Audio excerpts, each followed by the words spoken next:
Hello and welcome to Shaker Tonight.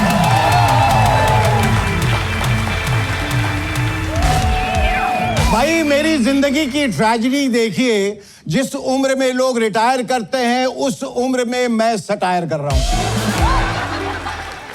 जिस उम्र में मुझे वैराग्य लेना चाहिए उस उम्र में मुझे एक बेटा हो गया।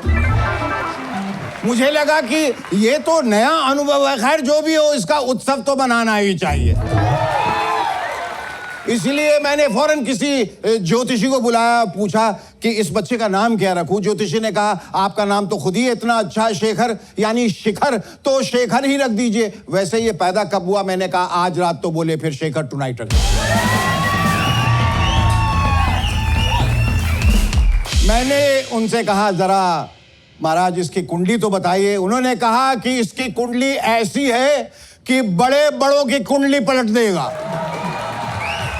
मेरी बात याद रखिएगा, ये बच्चा पैदा होते ही हिंदुस्तान में कोहराम मचा देगा, हंगामा कर देगा। ये लोगों को लोगों से, दिलों को दिलों से और आवाज को आवाज से जोड़ेगा। ये कोई साधारण बच्चा नहीं है, ये अपना और आपका दोनों का नाम रोशन करेगा। मैंने पूछा वो सब तो ठीक है महाराज, लेकिन ये मेरे लिए कोई संकट तो पैदा नहीं करेगा। उन्होंने कहा भाई ये संकट मोचक है, ये संकट पैदा करने नहीं संकट से लड़ने आया है। ये जनता का स्वरूप है, इसलिए ईश्वर का रूप है। ये बुराई पर प्रहार करने आया है, सच्चाई का सत्कार करने आया है। ये साक्षात कृष्ण का रूप है, कंस का संहार करने।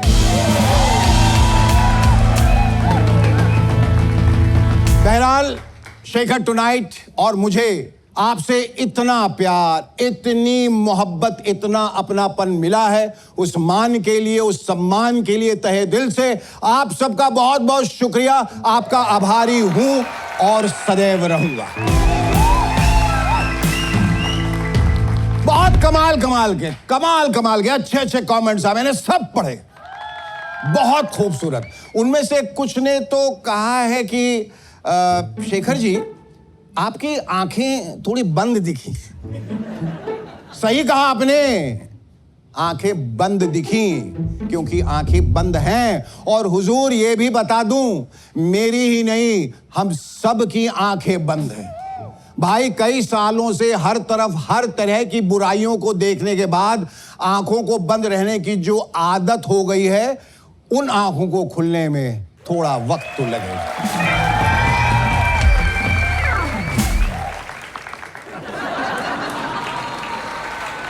Is this okay? आपको पता है कि सबसे भारी बोझ क्या होता है? महंगाई का बोझ नहीं, बेरोजगारी जिम्मेदारियों का बोझ नहीं, पढ़ाई का बोझ नहीं, सबसे भारी होता है आवाज का बोझ। लोग सब कुछ उठाने को तैयार हैं और सब कुछ उठा भी लेते हैं, बस आवाज नहीं उठा पाते। वो हमेशा इस इंतजार में रहते हैं कि कोई और उनकी आवाज उठाए। तो चलिए कोई और बन के ही सही हम आपकी आवाज उठाते हैं। उसूलों पर जहां आंच आए टकराना जरूरी है, जो जिंदा हो तो फिर जिंदा नजर आना जरूरी है। तो आज उसी आवाज के दम पर, उसी खुदा के खम पर हम हाजिर हैं एक बार फिर आप सबों के सामने। और हां, एक अहम बात, ये हंसने हंसाने का शो नहीं है। It's not a comedy show, ये जगने जगाने का शो है। वैसे अगर फिर भी यहां वहां जहां तहां यदा कदा हंसी आ जाए, देन इट्स प्योरली कोइंसिडेंटल, उसके जिम्मेदार हम नहीं। तो शुरू करें। वैसे आप ना भी कहेंगे तो मैं कौन सा रुकने वाला हूं। I hope you got that right. Welcome to Shekhar tonight. Ladies and gentlemen, our guest on Shaker tonight is actor Bobby Deol. But before that, please give a big round of applause to our rocking band, the Bandstand.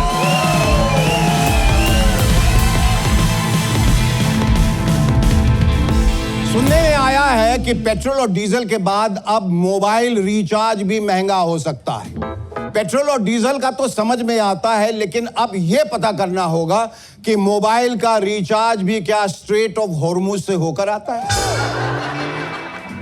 हमारे यहां petrol कम हो जाए, diesel कम हो जाए, gas कम हो जाए, लेकिन देशभक्ति कम नहीं होनी चाहिए। पिछले दिनों देशभक्ति का एक नया पैकेज लॉन्च हुआ, सोना मत खरीदो। पहले जो लोग सोना नहीं खरीद पाते थे उन्हें गरीब कहा जाता था, अब उन्हें देशभक्त माना जाए। बताइए, कहा गया कि लोग 1 साल तक सोना न खरीदें, जबकि कहना तो यह चाहिए कि हिम्मत हो तो सोना खरीद के दिखाओ। इस अपील को वाकई काफी सीरियसली लिया गया है। कुछ एथलीट्स ने तो यहां तक सोच लिया है कि वो अब सिर्फ ब्रॉन्ज और सिल्वर मेडल के लिए ही कंपीट करेंगे, गोल्ड मेडल के बारे में सोचेंगे भी। पेट्रोल से याद आया, पेट्रोल की बचत करने के लिए कई मंत्री, मुख्यमंत्री और नेता साइकिल, बस, ऑटो और ट्रेन में सफर करते हुए कैमरा में नजर आए, लेकिन उनके साथ चलने वाले, उनके स्टाफ, उनकी सिक्योरिटी और मीडिया की ढेरों गाड़ियां कैमरे से दूर रहीं। इससे यह तो साफ हो गया कि तेल बचाने का हुनर सिर्फ नेताजी को ही आता है, उनके साथ चलने वाले हुजूम को नहीं। महाराष्ट्र के मुख्यमंत्री श्री देवेंद्र फडणवीस जी ने तो कमाल ही कर दिया। खुद बाइक चलाकर सीधे मंत्रालय आ गए। देश भर में छुटभइये नेता लोग भी उनकी देखा देखी साइकिल से आने जाने लगे हैं। ऐसी कटौती चलती रही तो पता चला किसी सुबह बस स्टैंड पे आपको अपने बगल में खड़े कोई बड़े मंत्री जी दिखाई दे जाएं, जो आपसे कहें ये 33 नंबर की बस आज काफी लेट हो गई ना। अरे लेट नहीं हुई मंत्री जी, आज कैंसिल कर दी गई है। चलिए आज हमारी तरह 11 नंबर की बस पकड़ के हमारे पीछे पीछे आ जाइए। आज तक जनता आपके पीछे चलती आई है, अब आप जनता के पीछे चलिए। वहीं कुछ लोगों का यह भी कहना है कि कांग्रेस ऐसा क्यों नहीं कर रही है। अरे भाई, कांग्रेस को यह सब करने की क्या जरूरत है, वो तो सालों से वैसे ही पैदल है। कांग्रेस की बात निकली तो बता दें, पिछले दिनों हुए 5 राज्यों के चुनाव में सबसे ज्यादा वक्त केरल के मुख्यमंत्री को चुनने में लगा। Maybe Congress was trying to confirm and reconfirm and reconfirm. Rahul ji, सच्ची बताओ ना, have we really won? Huh? Hey Fernandez, have we really won or what? Yes? You? What do you say? Have we won? Yeah, I don't believe it. Very difficult to believe. Wait, Congress has won! Congress has won!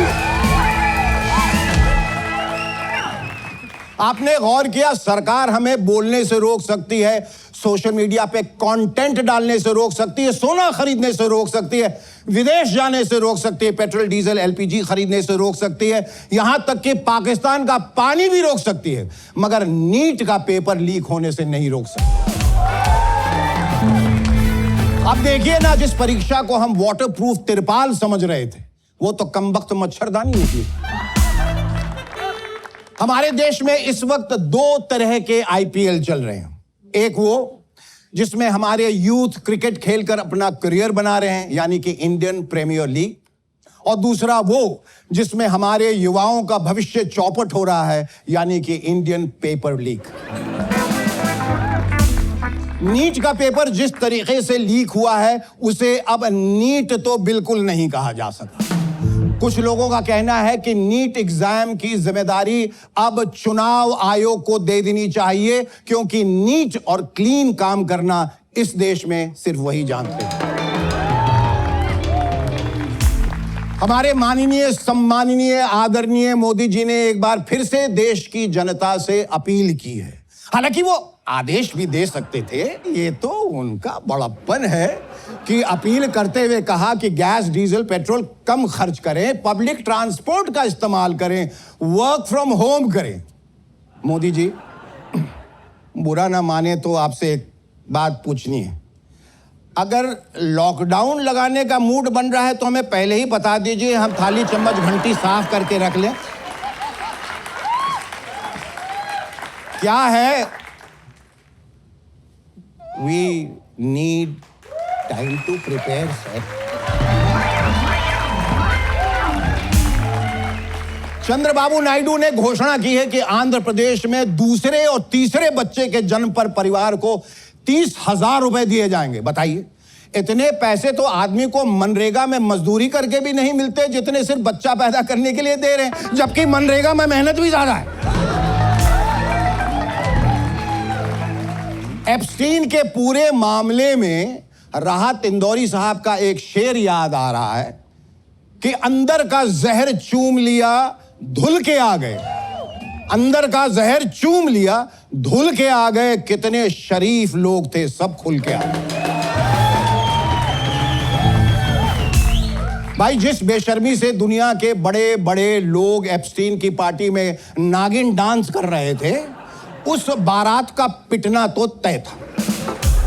बारात में बड़े फूफा जी का role अदा कर रहे so called spiritual गुरु दीपक चोपड़ा ने Epstein को एक मेल में लिखा था, God is a construct, cute girls are real. यानी जिस भगवान का नाम ले लेकर चोपड़े तूने इतनी माया इकट्ठा की, माया के सामने आते ही उस भगवान को काल्पनिक बता दिया। वाह बेटा वाह, दीपक तले अंधेरा। चोपड़ा नाम है मेरा, दीपक चोपड़ा। अरविंद केजरीवाल जी ने कहा है कि नेपाल और बांग्लादेश की तरह ही भारत के युवाओं को भी सड़क पर उतरना चाहिए। केजरीवाल जी, भारत का युवा ऑलरेडी सड़क पर है। कोई गरीबी मुक्त भारत, कोई भ्रष्टाचार मुक्त भारत, तो कोई अच्छे दिन का सपना दिखाकर युवाओं को सड़क पर ले आता है और वहीं छोड़ देता है। फिर सड़क से उन्हें या तो दूसरी पार्टी वाले उठा के ले जाते हैं या फिर वो सड़क पर बैठा बैठा अरविंद केजरीवाल हो जाता है। क्यों अपना कंपटीशन बढ़ा रहे हैं केजरीवाल जी, क्यों? वैसे ही आपका काम आजकल भगवंत भरोसे चल रहा है। आप लोगों ने गौर किया है, हम लोगों को आदत बहुत जल्दी लगती है। पहले रोज रात में अलार्म सेट करने की आदत, फिर सुबह उस अलार्म को स्नूज करने की आदत, जिम ज्वाइन करने के डिसीजन की आदत, फिर ना जा पाने की आदत, पहले आदत को लगाने की आदत और फिर उस आदत को ना छोड़ पाने की आदत। कहते हैं सिर्फ 21 दिन में किसी भी चीज की आदत लग जाती है। अगर ऐसा है तो फिर देश को अच्छे दिनों की आदत अब तक क्यों नहीं लगी, कोई बताएगा?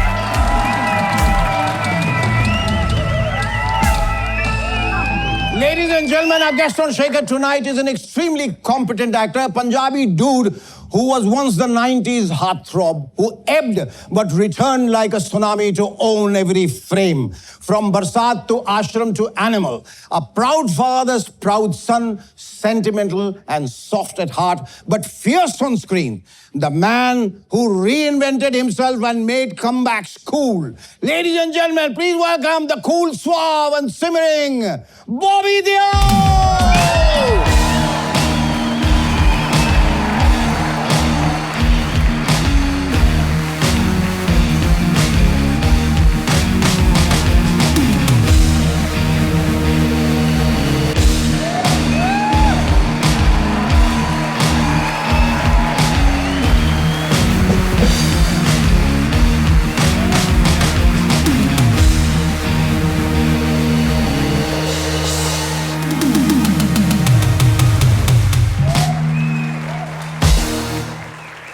Bobby, thank you so much for coming on my show, Shake It Tonight. It's lovely to be here. I'm so happy you've...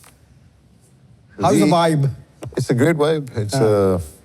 It's nicely done. The set's got this intensity about it. A little drama. But I know it's not going to be that much drama. मुझे ऐसा लगता है बॉबी कि कुछ मुलाकातें ऐसी होती हैं जिसमें अल्फाज का कोई मायने नहीं। दो रिश्ते इस तरह से जब मिलते हैं जो एक दूसरे को जानते हैं, पहचानते हैं, प्यार करते हैं और एक दूसरे के लिए बहुत एहतराम है, मुझे लगता है अगर हम खामोश भी बैठे रहें तो बहुत बहुत कुछ कह जाएंगे। That's so right. और तुम्हारी आंखें इतना कुछ कहती हैं, मुझे नहीं लगता कि बॉबी को कुछ कहने की जरूरत है। और इन आंखों में देख रहा हूं मैं ढेर सारा प्यार और ढेर सारी मोहब्बत लोगों के लिए, और खास तौर पे अपने परिवार के लिए। ऐसे रिश्ते बहुत कम देखने को मिलते हैं जिसका नाम है अपने।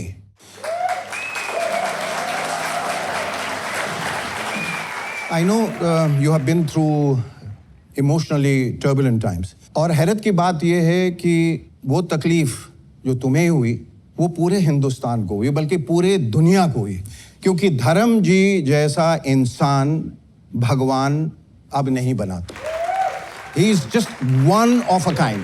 धर्म जी के लिए एक बार, उनकी यादों के लिए, उनके फिल्मों के लिए, उनकी शख्सियत के लिए, उनकी सादगी के लिए, मुझे ऐसा लगता है कि अगर हम इंडस्ट्री से जुदा कर दें तो इंडस्ट्री में कुछ बचता ही नहीं। एक ऐसा विशाल वृक्ष जिसकी छाया में हम सब पनपे हैं, खास तौर पे आप और आपका परिवार, जब वो चला जाता है तो कितना खालीपन महसूस होता है। You've lost someone in your life. Yes. And I know the pain you must have gone through.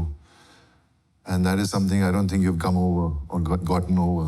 हाँ, ये अलग था कि मेरे लिए मेरे पापा एक ऐसे इंसान थे जिन्हें पूरी दुनिया इतना प्यार करती थी।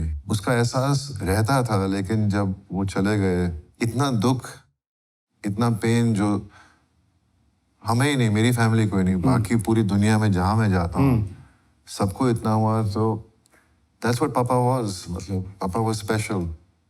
उनके जैसा कोई बन भी नहीं सकता, कभी आ भी नहीं सकता। एक ऐसी चीज जिसकी वजह से तुम उनको याद रखोगे, एक ऐसी चीज।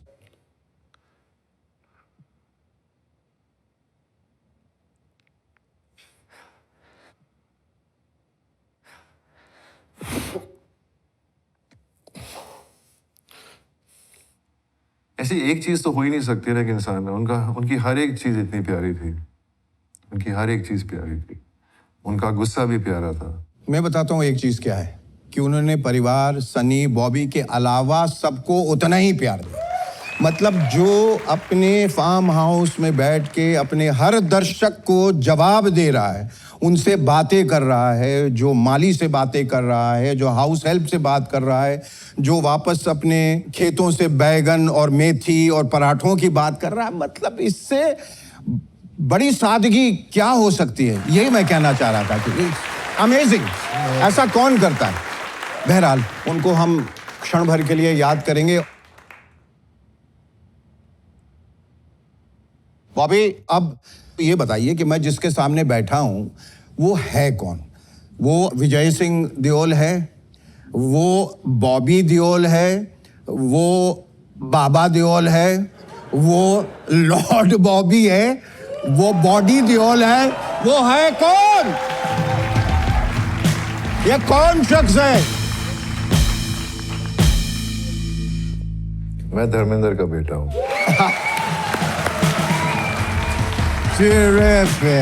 इससे बेहतर जवाब नहीं हो सकता था। मैं धर्मेंद्र का बेटा हूं, इससे बढ़िया परिचय पूरी दुनिया में हो नहीं सकता। तुम्हारी एंट्री हुई, लंबे लंबे बाल, चश्मों का शौक, सोल्जर सोल्जर, मीठी बातें बोलकर, वो कमाल था। दैट होल रिज, दैट करिश्मा।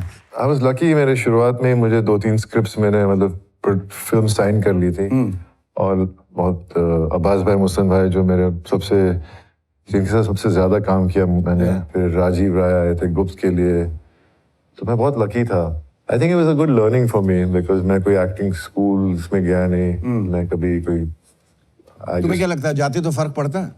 पड़ता, डेफिनेटली पड़ता है, एक समझ मिलती है। मुझे ऐसा लगता है कि जो कुछ हमने सीखा है इंडस्ट्री में रह के, ना सिर्फ एक्टिंग पर कैसे बर्ताव करते हैं, कैसे बातें करते हैं, किस तरह से बैठते उठते, बहुत कुछ, और फेलियर को कैसे हैंडल करते हैं। You have to be prepared as an actor for all kinds of exigencies. ये नहीं कि जब रोल मिलेगा तब मैं उसके लिए काम करूंगा। You have to be prepared, you have to keep working on yourself. I mean, बीच में जब मैंने कुछ हो नहीं रहा था, तो I went and did some acting classes. अच्छा, I went for these workshops. Okay.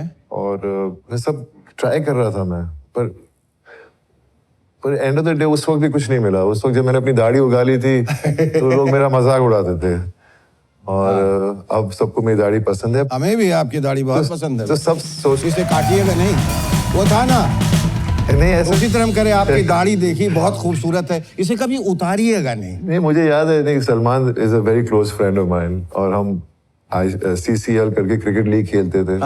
तो तब मैंने दाढ़ी उगाई थी, तो उसने कहा कि दाढ़ी क्यों उगाई, इतना खूबसूरत है, तू शेव कर ले, क्यों छुपा रहा अपना चेहरा। ऐसे मैं उसको प्यार से मामू बुलाता हूँ। तो मैं कहा, मामू you know I am trying to do something different. इससे देख, जब मेरे पास काम नहीं था ना, तो मैं संजय दत्त की पीठ पे चढ़ गया था, तेरे भाई की पीठ पे चढ़ गया था। तो मैंने उससे कहा कि मुझे तेरी पीठ पे चढ़ने दे। एक सेकंड, ये सिर्फ ना उसकी पीठ पे चढ़े, बल्कि रणबीर कपूर के पीठ पे चढ़े, कईयों के पीठ पे ये चढ़ने वाले हैं और पूरी इंडस्ट्री पे चढ़ गए। But tell me, Bobby, now we are going to. What I was trying to say is Salman was so sweet. Yes. कुछ सालों बाद उसने मुझे फोन किया और कहा कि शर्ट उतारेगा मामू। मैंने बोला मैं कुछ भी करूंगा। तो फिर उसने कहा आजा कहानी सुन, और फिर रेस 3 मुझे मिली। हाँ, वहां से तो आपकी रेस शुरू हुई फिर। हाँ वही, मतलब मुझे पता था millions of people are gonna go watch his Salman Khan movie. तो लोग, जो यंग जनरेशन थी, वो बॉबी देओल को भूल गई थी। तो मैंने कहा मैं इस फिल्म में आऊंगा तो लोग पहचानेंगे कि कोई बॉबी देओल भी है। जैसे कहते हैं सूरज से हमें रोज जो है देख के एक सबक लेना बहुत जरूरी है, क्योंकि सूरज ऊपर तक जाता है, चमकता है, फिर अस्त हो जाता है। अगर हिम्मत है, ताकत है, तो हमें वापस उगने से और चमकने से कोई नहीं रोक सकता। तो in your case it was the proverbial rise of the Phoenix from the ashes. मैं सिर्फ एक बात पूछना चाह रहा हूं कि एक वो वक्त जहां आपके बच्चे आपसे कह रहे हैं डैडी आप दिन भर घर में क्या करते रहते हैं, काम पे क्यों नहीं जाते, दैट वाज द टाइम। और अब बच्चे कंप्लेन कर रहे हैं डैडी आप हर वक्त काम करते रहते हैं, घर कब आएंगे। जहां से आपने शुरुआत की, अचानक आश्रम जो है, आश्रम ने तुमको आश्रय दिया। But tell me in that role of Baba ji where you had to speak chaste Hindi, Prakash Jha ने किस आधार पे तुमको चुना? सिर्फ दाढ़ी के आधार पे? कहीं ना कहीं दाढ़ी काम में आ गई? नहीं, दाढ़ी तो थी नहीं तभी जब मैं मिलने गया था। हाँ। तो जब कहानी सुनी तो मुझे आज भी वो दिन याद है। श्रुति महाजन एक कास्टिंग एजेंट है। हाँ, ऑफ कोर्स। तो उसका फोन आया कि प्रकाश जी मिलना चाहते हैं, वेब सीरीज बना रहे हैं। तो मैं जब गया उनके पास, जब मैंने कहानी सुन रहा था, तो मुझे लगा तो वो पुलिस ऑफिसर जो दर्शन ने प्ले किया है वो मुझे देंगे। अच्छा। फिर जब पूरा You had never thought कि वो बाबा का रोल मुझे मिलेगा? Obviously not. एंड जब उन्होंने कहा कि तू प्ले करेगा बाबा निराला, it was like What were the apprehensions कि बाबा, मैं कहाँ से बाबा और कैसे बोलूंगा ये सब, बाबा लगूंगा कैसे? नहीं, पर वही तो मैं चाह रहा था कि जो मैं नहीं सोच पा रहा कि मैं कैसे करूंगा, वो मैं सोच के कैसे करूंगा is the challenge. Of course. And that is what I wanted to do. And so I got that role.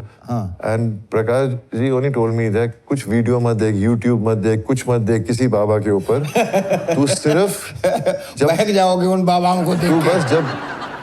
बस जब तू बात करेगा एज बाबा निराला, तो ऐसा होना चाहिए कि जब तू बात करता है तो लोग सुनते हैं।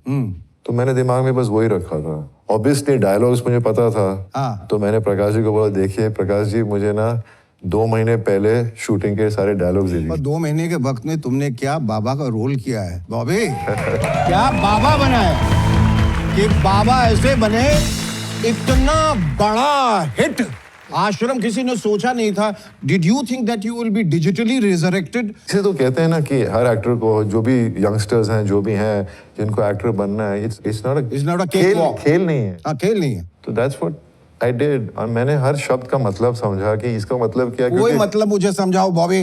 मुझे कोई हिंदी के तीन शब्द मुझे इसमें से याद करो और बोलो। नहीं, पर कोई शब्द तो याद होगा।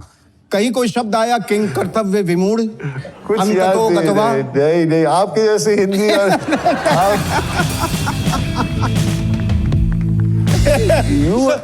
you have the way you have come up as an actor and the way you have taught yourself and whatever is amazing. That was a different generation. Thank you, Bobby. You know, I mean, I used to watch your TV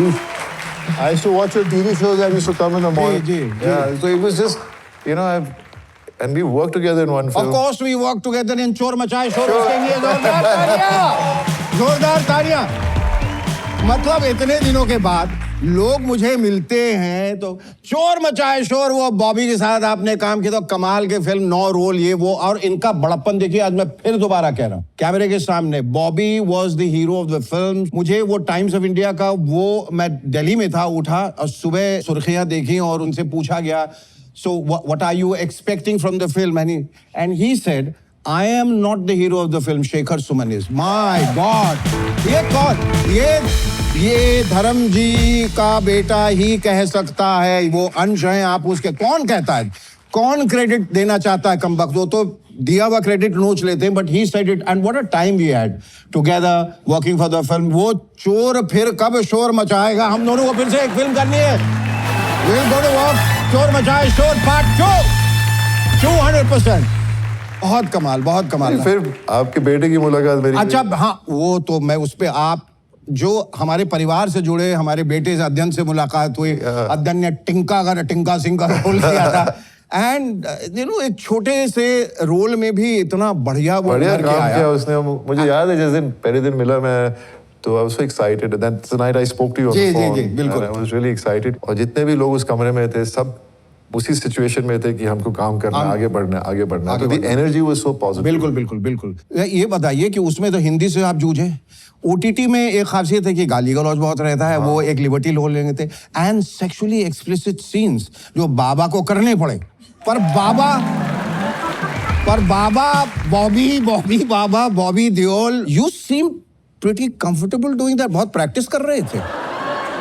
How did you react to those scenes? First of all, जब मैंने कहानी सुनी तो मैंने पापा को नहीं बताया, मम्मी को नहीं बताया, भैया को नहीं बताया. मैंने सिर्फ एक इंसान को बताया, मेरी वाइफ को. कि मैं एक वो तो बताना जरूरी था. बाद में पकड़ने तो धुलाई हो जाती. क्योंकि आज जो भी मैं हूँ मेरी वाइफ की वजह से. तालियां के लिए तालियां. क्योंकि जब मैं बुरे दौर से गुजर रहा था, उसने पूरा घर संभाला. And I think she is my backbone. And I explain to and she, वो जानती थी कि मैं अलग अलग किस्म के रोल कर रहा हूँ. तो she said go head, I know you. एक सेल्फ डाउट होने लगा और सब कुछ एक, क्योंकि आपका दिमाग हिल जाता है. तो जब मेरे बेटे ने मेरी वाइफ से उस दिन कहा, एक दिन जो मैंने इतने इंटरव्यूज में बताया कि पापा घर पे बैठे रहते हैं, you go to work, and that suddenly snapped something in me, and that's just changed me overnight. जी. पापा हमेशा कहते थे कि पहले हेल्थ संभालो, because health is wealth. बिल्कुल. उस दिन जब मैंने वो बात सुनी तो मैंने ठान लिया कि मैं अपने आप को पहले हेल्दी बनाऊंगा. And I started working out every day. कुछ भी हो जाए, I did it 6 days a week, and I still do 6 days a week workout. एक सेकंड देखूं कितना. इतना तो क्या 16-17 इंच? हाँ? ये कितना है कितना? बॉडी बिल्डर ही नहीं बनना चाहता था मैं. नहीं, लेकिन हाँ फिर भी physically visually fit is the word. मुझे पता था कि अगर मैं एक चीज अच्छी करूंगा ना, मेरे फैंस हैं वो उसे एंजॉय करें. फैंस से याद आए, यहीं रुक जाइए. फैंस ने क्या किया ये देखिए. मैं इनको दिखाने वाला हूँ कि फैंस ने क्या किया. I want Bobby to keep reacting and keep talking about this and keep commenting about this. ये जो आपके इतने मीम्स आए हैं, लॉर्ड बॉबी यूनिवर्स. तालियां बजाते जाइए इसके लिए. फैंस भी अनफॉरगिविंग होते हैं, लेकिन जब प्यार देने पे आते हैं. This is my favourite. Lord Bobby doing RT-PCR test in 1997. Look at this. वो भी RT-PCR टेस्ट डाल के, ये कोविड से पहले. ये पूरी फिल्म स्विट्जरलैंड में शूट हुई थी. I know. And the last but not least, how kids know Lord Bobby. That's so true. You know, everywhere I go, Animal जब लगी उसके बाद में मैं जहाँ भी जा रहा हूँ तो बच्चे मुझे मिलना चाहते हैं. मैं बोल रहा हूँ इन्होंने फिल्म कैसे देख ली, तो अडल्ट फिल्म है. फिल्म कैसे देखी? बाद में पता चला कि नहीं, इसकी इतनी रील्स बन चुकी हैं एंड बच्चों को म्यूजिक इतना अच्छा लगा है कि वो मिलना चाहते हैं. So that's what happened. बड़े एक हसीन इत्तेफाक बताता हूँ. बचपन में मैं बड़ा आलसी और अय्याशी क्या मतलब, पढ़ाई लिखाई कम, खेल कूद ज़्यादा. तो हमारे बाबूजी, माय फादर, आते थे और माँ से पूछते थे, लॉर्ड सुमन उठे? लॉर्ड सुमन ने खाना खाया? वो तो खैर ठीक है कि मैं इस तरह से था इसलिए वो तंज आ रहा था. तुम पर ये लॉर्ड बॉबी कैसे आया? एक्चुअली मुझे भी पता नहीं. शुरू में मुझे थोड़ा ट्रोलिंग की गई थी. अच्छा. क्या हुआ था, मैं कोई इवेंट पे गया था और वो इवेंट वालों ने कहा कि आप डीजे कंसोल के पीछे खड़े हो जाइए और ऐसे लगना चाहिए कि आप म्यूजिक प्ले कर रहे हैं. तो वहाँ 1 महीने के बाद में सबने मेरे मजाक उड़ाने लग गए. अच्छा. और मैं डीजे था ही नहीं, मैं डीजे आता ही नहीं मुझे। अभी भी आज भी लोग सोचते हैं मैं डीजे हूँ। हाँ डीजे, वो पढ़ रहा था मैं, वो उसमें कोई सच्चाई मुझे नहीं। मैसेज भी आते हैं कभी कि there's an event, would you come and DJ? I'm like what? वो उससे शुरू हुआ, लेकिन फिर मेरे इतने लोग हैं जो मुझे इतना प्यार देते हैं, उसे कन्वर्ट करके उन्होंने इतना मुझे प्यार दिया और लॉर्ड प्यार से बुलाते हैं, तो that's why I'm blessed. Does your wife also call you Lord now? नहीं, कभी कभी प्यार से पापा भी कहते थे, अरे तू लॉर्ड बॉबी बन गया। मुझे याद है जब आश्रम लगी थी और एक हफ्ते के अंदर अंदर मेरी माँ मुझे कह रही है, तूने कुछ शो किया है आश्रम?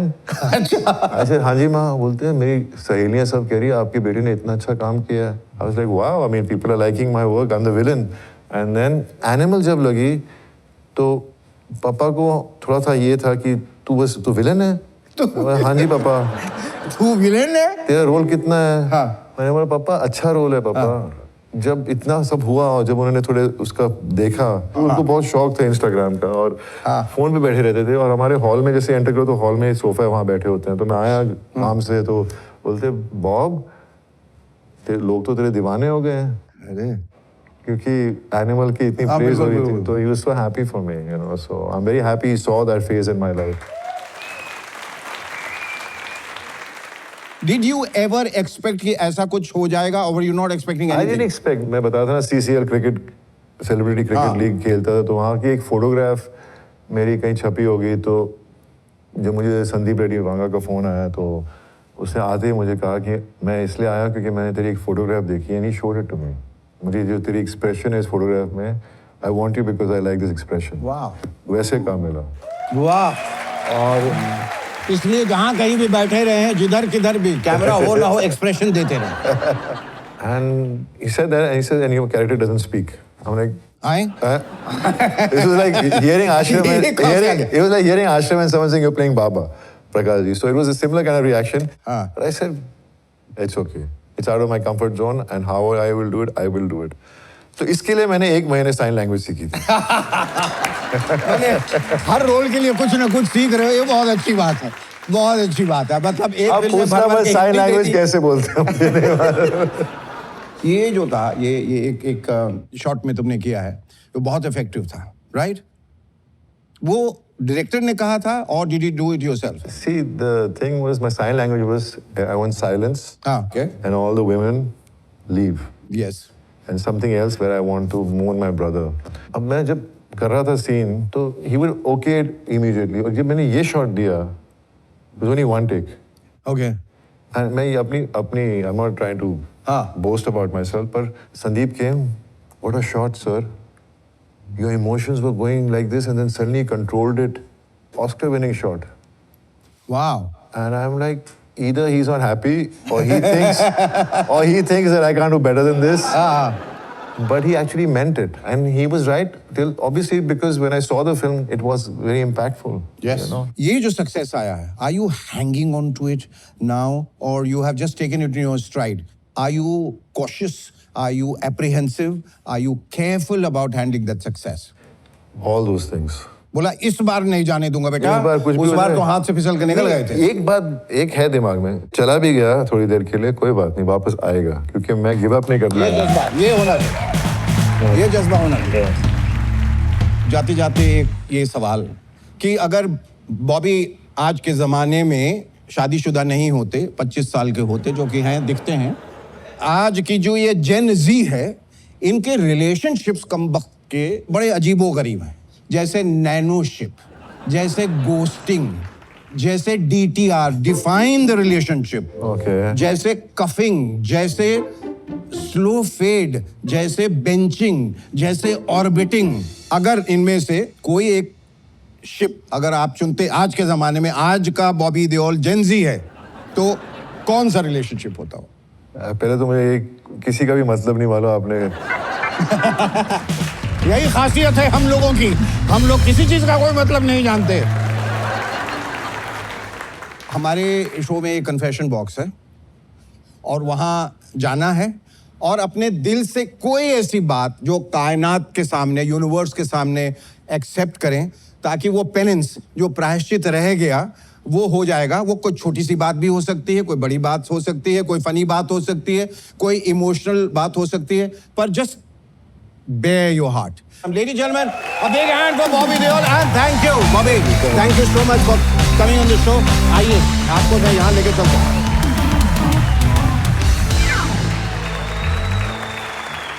You can have a look here.